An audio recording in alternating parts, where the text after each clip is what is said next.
Army veteran Michael Joseph Lyons is one of apparently 17 million military brats that are alive today. 17 million. Yeah. I'm not the only brat, but I'm not a military brat, but I'm a brat. But he's joining us on Big Blend Radio today to talk about his new book.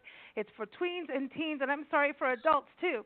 And it really takes some stances from his life. It's called Brat and the Kids of Warriors, and it follows three siblings growing up as American military brats in post-World War II Germany. It's really cool. They get on a ship and go to Germany, and it's like, wow. The whole experience, getting over, and then getting to Germany and meeting other brats and finding out what they've gone through in different countries like Indonesia, and now we're going to go to Germany and see what happens. And yeah, it goes on from there.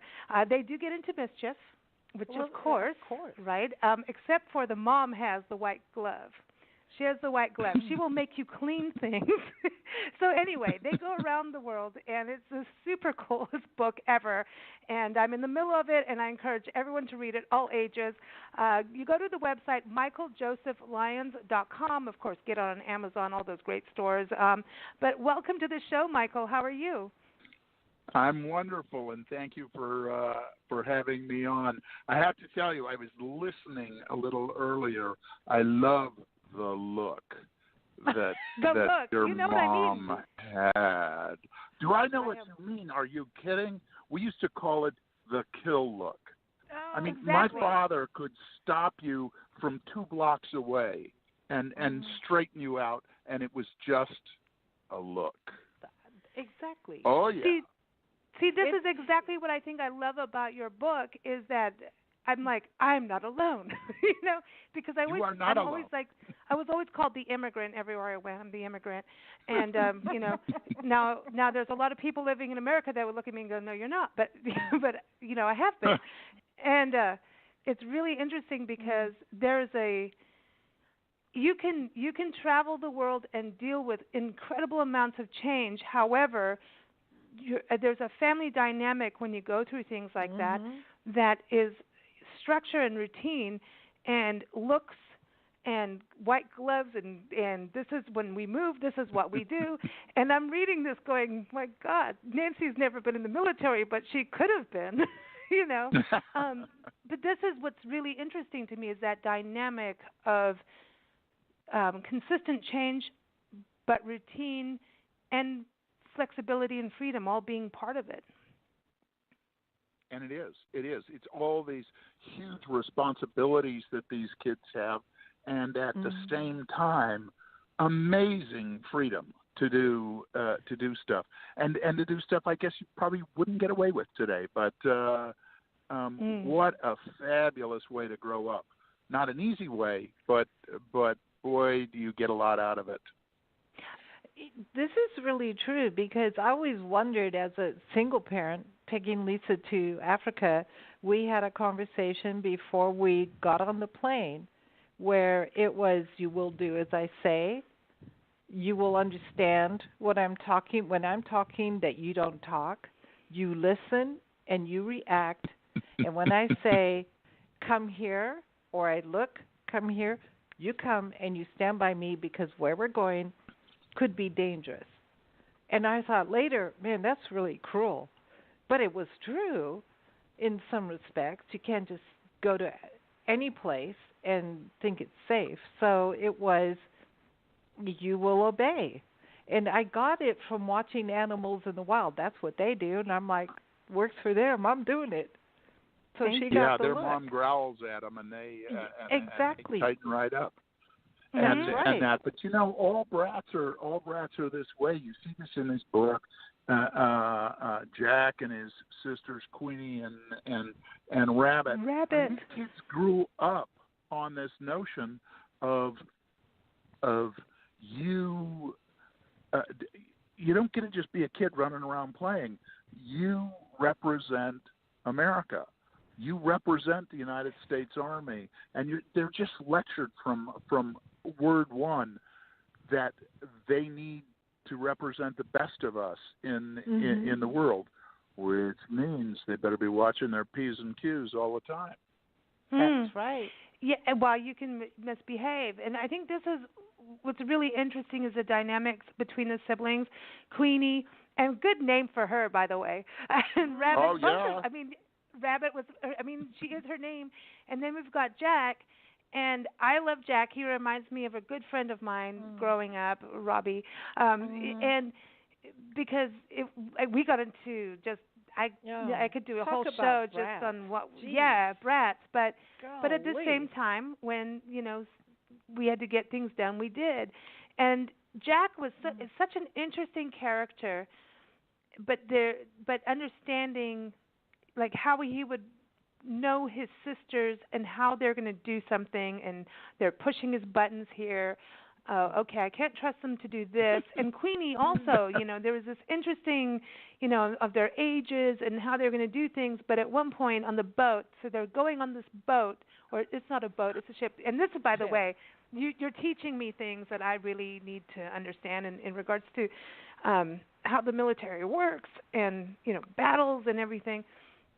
And I just really enjoyed the dynamics between these kids because they're like adults. He meets his friend Alex on the ship, and I was telling Nancy, when you get to this part of the book, it's a trip because to me the two of them sit down and have this like, well, where have you been? Well, where have you been? What countries, and talking about their best friends and what life was like, and getting into, they're interested in the battles and the different maneuvers and what they can do. But I felt like they could just each have a scotch and a cigar, and they'd be like old dudes just hanging out and talking about their war stories. You know what I mean? And they are, and they're not that old, but they already have so many war stories because of what they've experienced and what they've heard and what they've learned from their parents and sitting around listening to these military officers talk about stuff, and they just absorb. But it's classic Brat stuff. You immediately, like, they either bond and become friends right away, or nothing's going to happen, and they get so good at that. And I did. I loved writing how those two get together. I think it's classic for Brats. What got you? Because I know you taught, you've also served.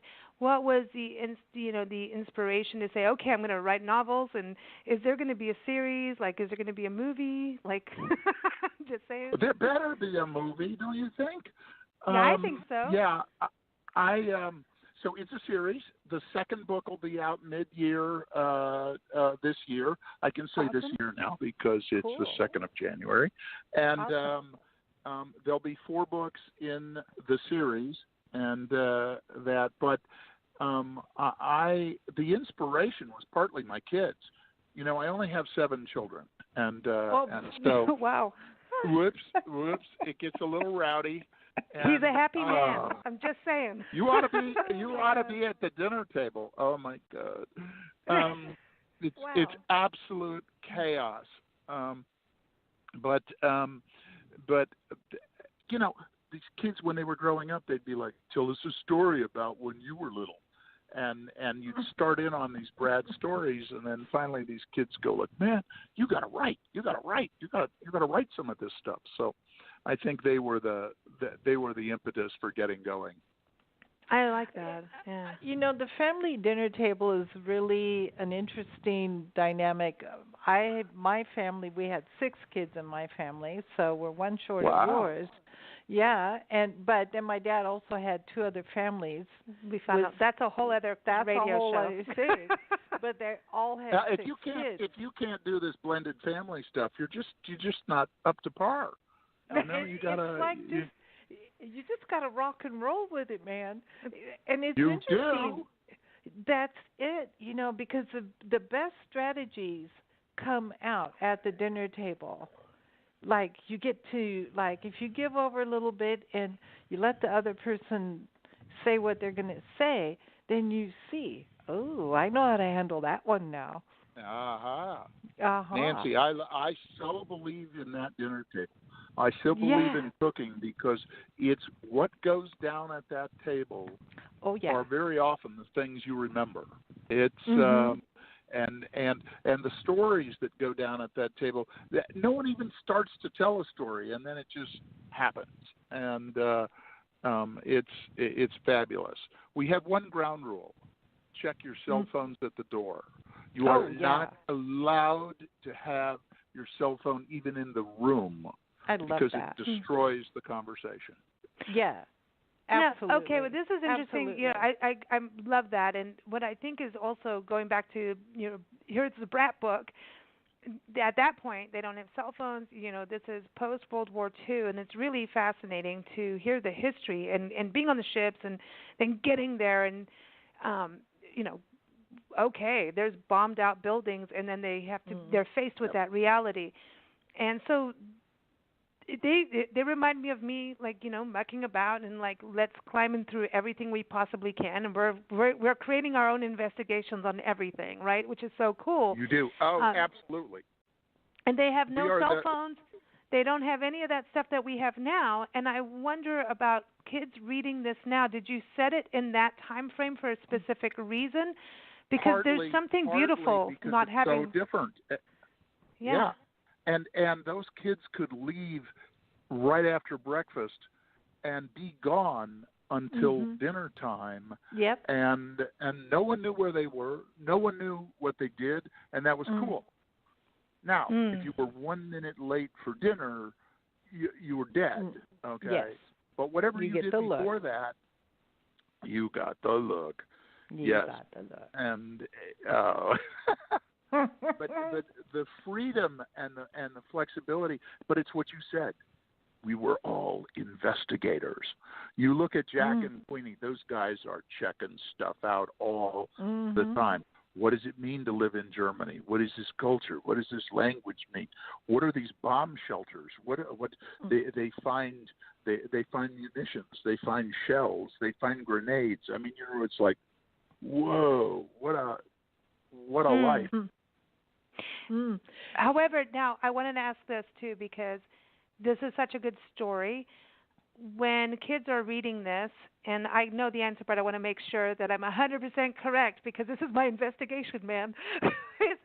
When kids are reading this, can they believe the history? Because you're writing historical fiction, really. I know it's a young adult book, but this is still historical fiction, and historical fiction. I think a lot of writers are really getting, like, we're going to get the facts right, and the fiction part is the story of the people, you know, the people, the characters, and that's what I'm getting from reading it. Am I right on that? That this is when kids 100%. read this, and okay, good. This is, and we've worked really, really hard to make sure it's historically accurate, period accurate. And I got to tell you, my editor is just such a terror. I mean, she drives me nuts. She challenges everything. I got the look so many times. I had these kids go to the movie. There's this cartoon they're going to watch, and it's Daffy Duck. I kid you not. No. She busts my chops because Daffy Duck didn't come out until 1959, and this was 1958, and she made me get a different cartoon. Yeah, because that's critical. I have the longest provable set of slang terms from 1958. I'm not allowed to say anything in this book that I can't prove was in common language then, much less making sure that the Soviets and the tanks and the Russians, and what about the spies and the Stasi and how these kids figure out about East Germany. You know, when Jack and Queenie and Rabbit show up, they think they've come to Germany so that Hitler won't come back to power, that the Nazis won't come back. Yeah. And only later on, because the adults aren't exactly talking, do they realize there's 3,000 Soviet tanks pointed at them from up on the Iron Curtain, and there's spies all around. Germany was the hottest, if there was a hot spot in the world, in 1957, 58, this was it. And that's when their eyes start to open. They realize their parents are tank commanders, okay? All of a sudden you realize, oh, the reason my parents do tanks is because there's a whole lot of tanks pointed at us. and then things start getting interesting. This is so interesting to me about the tanks. Mike Guardier, we're talking with later on the show. He was talking about some of the generals that really pushed, for General Don Starry for tank warfare and getting us as Americans into tanks. And so, reading your books, and I'm like, okay, this is so interesting to even get that, because I think sometimes we're reading things, if you're not in the military world and understand all those things maybe, or in the history side of things, we just go, oh, there's always been tanks. People have been flying planes and dropping bombs and doing things. We don't understand the importance and this big step we took into tanks, and even getting into helicopters later. Well, even the difference it made. Yeah. This was a big change for us at that point. It was warfare that was no longer just soldiers and generals. It was the machines. It was the armor. It was such a change in this world. But as you watch Putin today and the Russians today, and as you see them begin to get more aggressive internationally, you have to ask yourself, are we entering the second Cold War right now? And I think this book does a lot for kids to contextualize what was this thing, the Cold War? What was this about? Nancy and I were talking about that before the show aired. I'm like, I think this is really timely about the Cold War. There was the Russians are for us against, they were our allies in World War II, and then they're not, then they are, then they're not, then they are. It's like, could you make up your mind? Or maybe I shouldn't say that, because then if they did, it could go the wrong way. I don't know, but it's an interesting thing about the Russians versus the Americans. Why can't we just get along? I don't know. They seem like fun people. I don't know. I don't know. It's tough. It's tough. But as you watch it unfold today, it's very much like Jack and his sisters kind of unfolding and realizing, oh, this is what's going on. Part of the reason I wrote it, too, was people don't have a lot of exposure to our military families or to the military. And I thought this book was a good way of saying, like, so there are these military families, and this is what it's like. And I think I'm getting a lot of feedback from kids and adults that they like being exposed to that and seeing what's going on.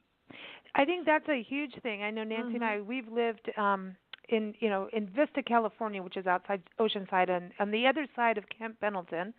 And then we lived in 29 Palms in Joshua Tree area, in military base areas. I mean, we're here in Tucson now, but we're hitting the road, But it was really 29 Palms and Oceanside that taught us this thing of, like, you could have this small community and you have a military community, and it was different. Unless you're hanging out in the bars, honestly, you're not really, there's a connection that should be made. And it's more than, Veterans Day. I'm glad we're doing this show on January 2nd. It shouldn't be Veterans Day and Memorial Day and, 4th of July that we only think about military or about everything you see on the news. It should be this interpersonal connection that we have.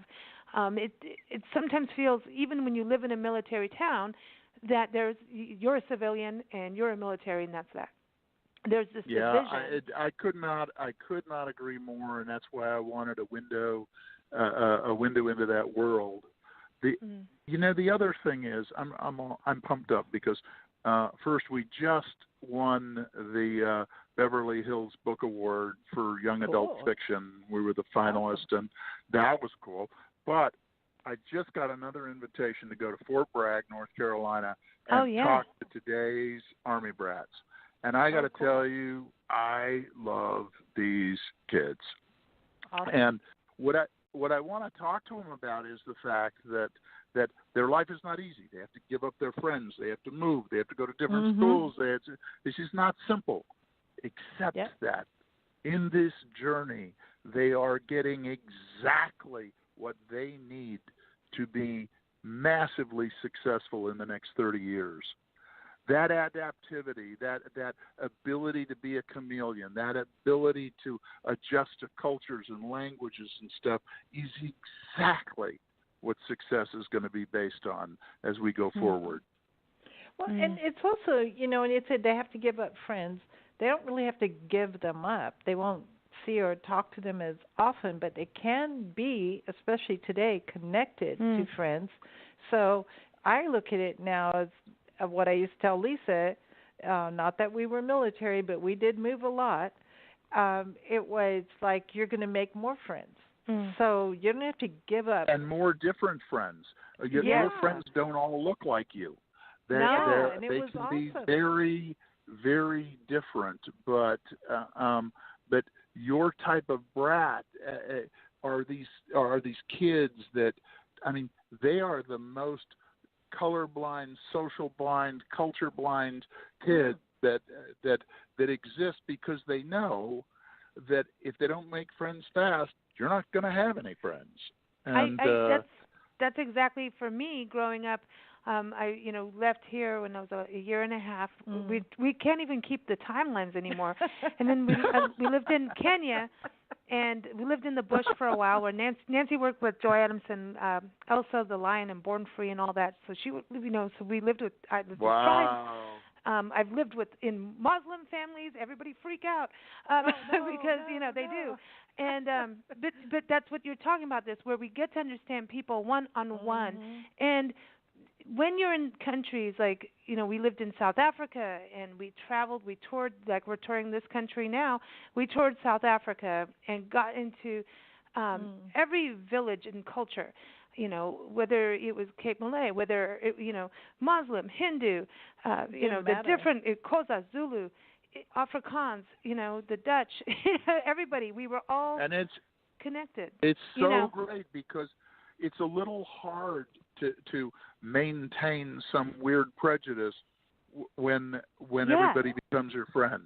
It's just so much harder not to be understanding or interested in, or, well, I have to do this, like I've got to explore this. What does it mean to be a Muslim? What does it mean to be this? What does it mean to be that? And it just, talk about adding a little spice to your life. And there was no red-eyed monster. Right, and that's, I think it's really crucial what you're talking about too is, there's just basic humanity, parents caring for kids caring about kids and having fun and wanting to explore. All kids go run in the woods and explore, and I think there's this part of your book too that encourages that. And nowadays I want kids to be out crazy like we are. We just did an interview with a friend of ours, Lance. He runs a gallery here, DeGrasse Gallery in the Sun. He had another artist on. Both of them were raised in Tucson, and it was like, well, what was it like when you were kids, And they were talking about when a monsoon storm, how they would try and surf the monsoon during the ravines, and then you'd look over and there's a rattlesnake and stuff, and I'm like, this is the stuff kids are missing out on today. We need this. We need this. So we need it. I think Brat and the Kids of Warriors is a little bit of a manifesto, too, on helicopter parents, okay? Give these kids a break. Give them a little space. It's amazing what they can get done all on their own. Yeah, let us have some. I see I'm right back into being a kid now. Let us have some room to fall down, and kids fall down, and what do they do when they fall down? They get themselves up. They get themselves up and they hide it, and they know, okay, I did that, and I can now learn that and move on faster sometimes, And that's the thing too. Kids get themselves into trouble, and they will get themselves out of trouble as fast as they can when they know there's the white glove and the big look when you get home. but on the parent side, the parent has to instill into the child some basic rules of safety and don't be stupid. Don't talk to strangers. Don't do this. Don't do that. You have to do your job as a parent. You have to. Before you just let your child go out there and see what the world is about. You can't just shove them out there because you're going to work or you're busy. And military brats are definitely, lectured, talked to, shown how to make it work, how to be safe, what to do. But they're more street savvy. They're more they're more wise children because of the experiences that they have. The other thing is, if you look at brats, they tend to come in packs. Okay, there's always a lot of them. So it's not like a kid is out there all by himself alone getting into trouble. You have your band of friends, and that in itself makes it safer because you're always watching out for each other. And the bullies. That's true. Yes, the bullies. You got to band up against the bullies. You have to. And in the book, what you learn is, I don't care what the culture is or what the country is or the language, that does not mean all people are nice. They're not. No kidding. The bully in this book tortures Jack through most of the book, you know, and that's not an exception in this world. No, it that's isn't. the way this world is, and we need to learn to deal with it. Exactly, and if you're not allowed to deal with it yourself or given the tools, you'd be taught like this is how you're going to handle it. If you're not given that, and somebody else is always stepping in for you, you're going to have a problem later on in life. And that's what I think your book has, a good dose of reality, and it reminds us of what childhood was like and should still be, you know, and just go out and have fun and deal with the consequences. But the reality is you're showing kids in their thought progression, their planning and plotting and how do I get away with this, and not necessarily really bad stuff, but just like how am I going to execute this? Called problem and I solving. I look at now, and that's and you also bring in that whole part about military strategy, like how are we going to do this, and you know, how did they bomb this, and you know, you had the kid that went into the Nazi camp, you know, so there's all these things that happen, and I wonder about that with kids. So what I stuck think to their phones, where's their planning strategy going? Where's that? What's going to evolve over this book and the next book and the next is you'll see these war stories that these kids hear as they're growing up. And these aren't blood and guts war stories. They're strategy, they're tactics. Some of them are humorous, some of them are bad, but they teach you like what is the art of war? What are the 9 or 10 things you need to do well if you're going to win? And you see these kids begin to adapt the lessons they learn from those stories in order to make them more successful as they have to navigate this strange world that they're in. Wow. I'm excited. And I do. Okay, so this is what I think. I think it should be a Netflix series. I don't think a movie. Because I want to binge on this. No, I think it should be a series. Yeah, because as children get older, you they're can do change. so much more with a series. Yeah. I like a series. The movie's over and done, and that's good. But I like a series because then you get to grow with the characters. Yeah, and I think parents can get in there with their families. You know, the whole family can watch this, and you know, the whole family will watch it, and then you know there's going to be eyeballs looking at each other like that's you. You know what I mean? Push that button. You know what I mean? So let's call Netflix right now. I have kids who read this book and they go, "Well, you don't know my sister, but that's Queenie, okay?" And my little sister, that is Rabbit. That is like who? And it cracks me up when or some young lady said to me the other day, "You know, Jack's my brother, right? I mean, you heard about our family, right?" And it's so funny to hear these things. It's interesting how humans divide up even in a family. Now, I come from a large family, as you do, that the personalities split up, and then you see them everywhere. Like, oh, my gosh, somebody that's my brother, that's my other one. And then we have twins in our family. We have identical twins, several sets, and fraternal twins, and that's always a real interesting dynamic because you're like, oh gosh, 2 peas in a pod, not. not. And then the fraternal twins act more alike than the other ones, and you're like, okay, you look alike, but you don't act alike. You guys don't look alike, but you act alike. And you're like, what is nature doing?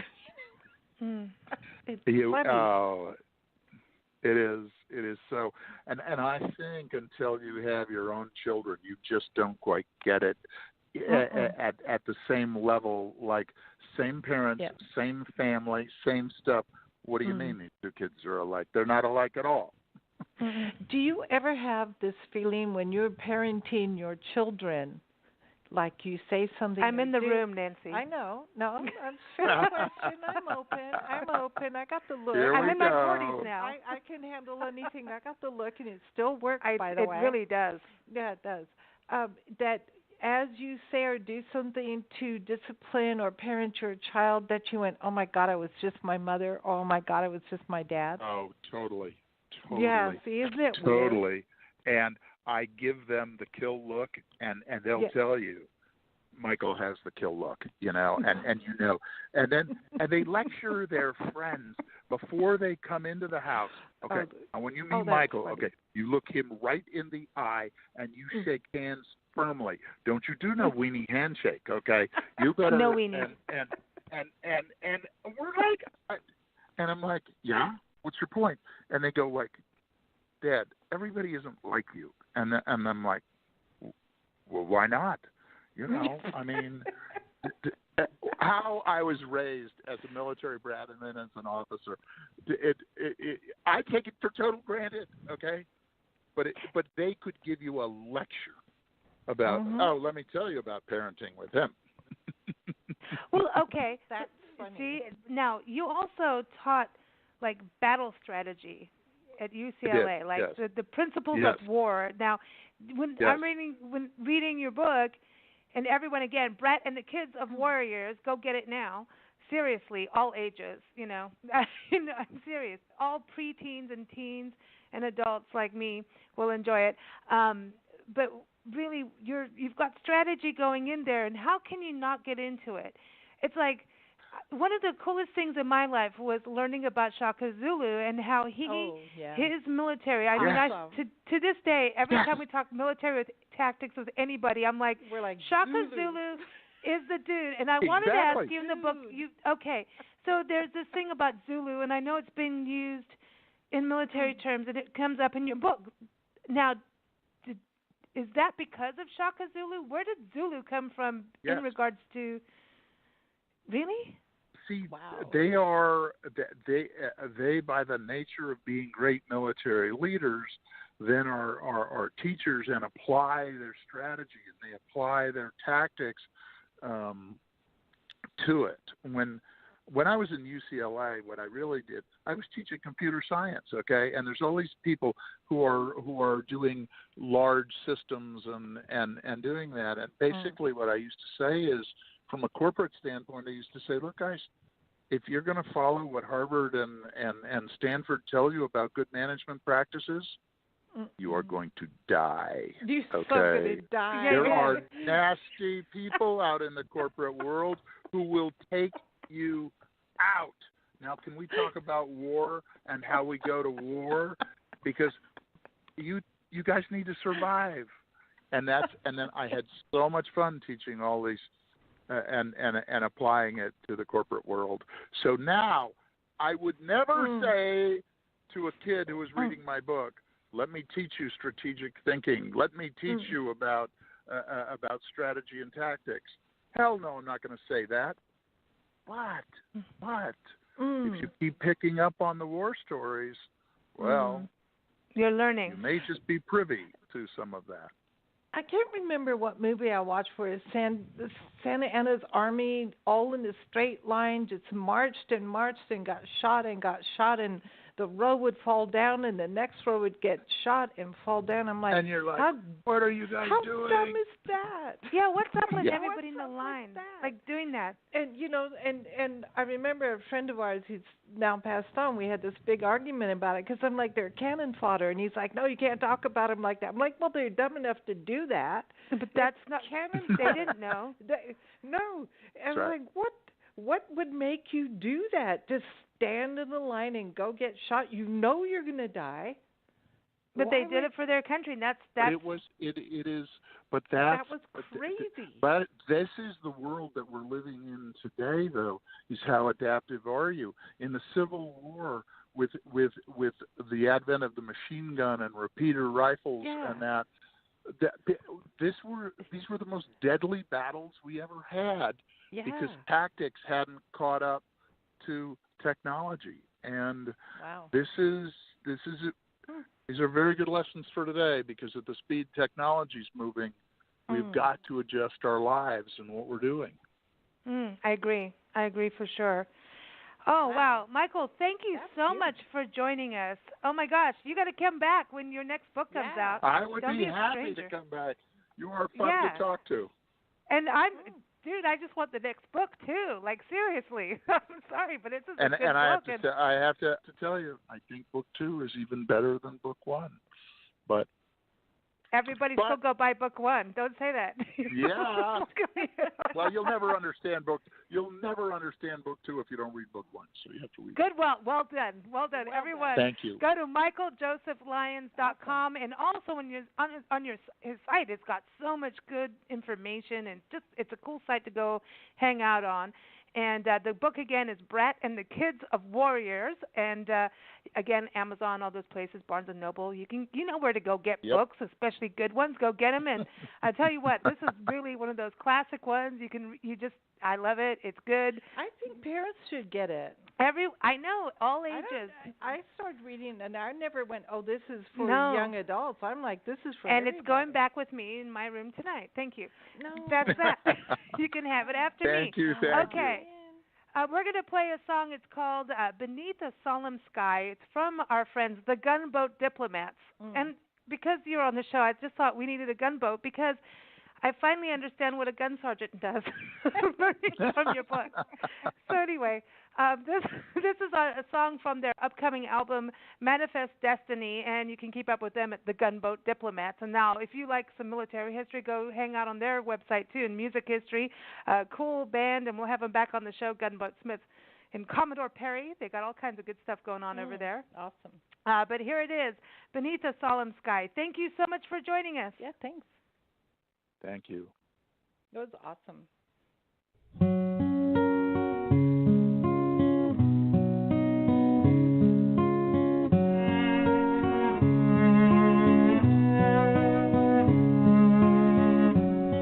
By a brown and withered garden, there's a chapel in the sand, where the wicked and the faithful come to make their final stand. As another bitter season ends, now the hour is at hand, for the seeds of hope have fallen on parched and stony ground. Can you hear the prophets calling as the world keeps spinning round? But it all goes with the territory, and for what it's worth, the meek and brave prepare a grave in the dusty, barren earth, while the bones of last week's promises are buried in the square. The saints and doubting Thomases all bow their heads in prayer, but the words will bring no comfort to the foolish or the wise, till the heavens rain on the brittle grain like teardrops from the quiet, solemn sky.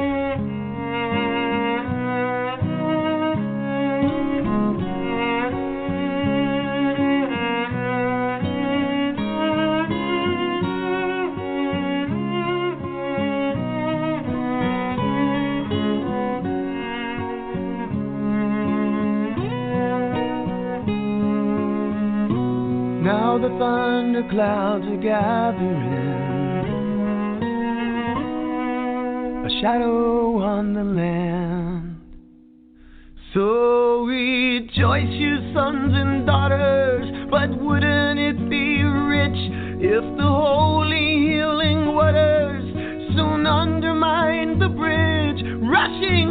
to breach the levee on that long and fateful day, till the rising flood made it clear as mud, all the sins are washed away.